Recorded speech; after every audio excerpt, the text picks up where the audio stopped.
Lab vacuum dual planetary mixer and extruder machine is new and high-efficient mixing equipment designed for universities, research institute and factory lab.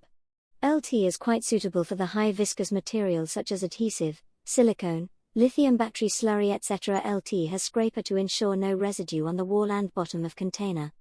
The double planetary mixer includes two blades that rotate on their own axes, while they orbit the mix vessel on a common axis. The blades continuously advance along the periphery of the vessel, removing material from the vessel wall and transporting it to the interior.